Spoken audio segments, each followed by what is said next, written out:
بسم اللہ الرحمن الرحیم۔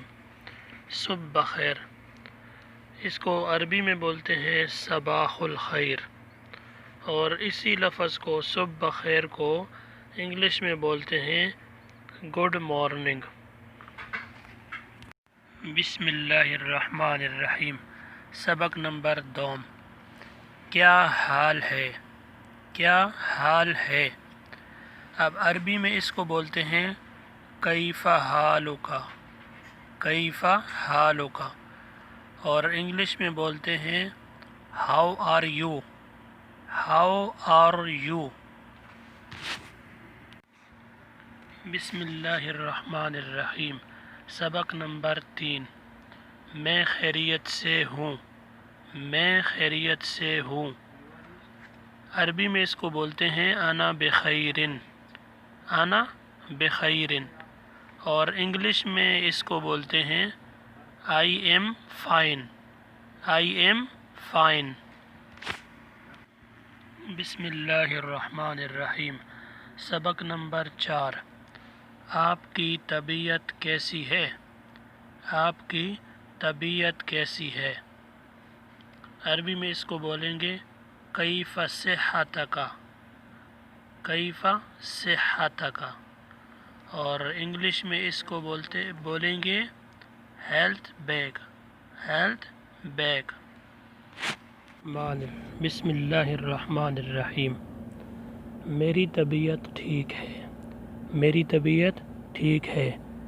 اس کو عربی میں بولیں گے صحتی جیدتاً، صحتی جیدتاً، اور انگلش میں بولیں گے I am fine, I am fine. English میں کیا بولیں گے؟ I am fine. بسم اللہ الرحمن الرحیم۔ سبق نمبر 6، آپ کے والد صاحب کا کیا حال ہے؟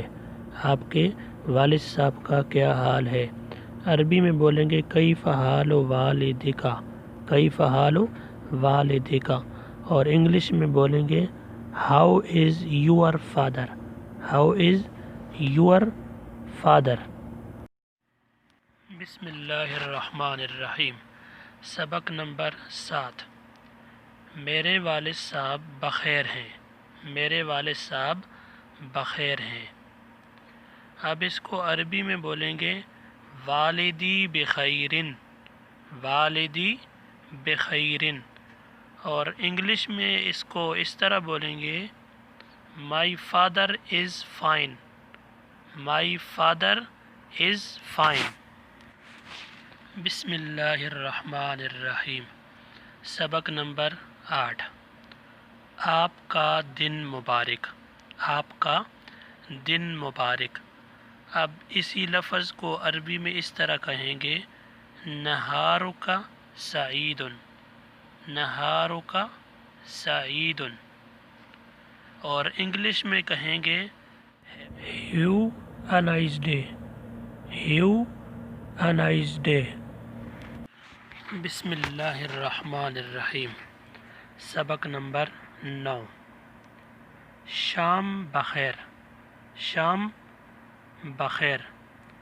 اب اس لفظ کو عربی میں بولیں گے مساء الخیر، مساء الخیر، اور انگلش میں عام طور پر جس طرح بولا جاتا ہے گڈ نائٹ، عام طور پر بولا جاتا ہے گڈ نائٹ، لیکن صحیح لفظ یہ ہے گڈ ایوننگ، صحیح لفظ ہے گڈ ایوننگ۔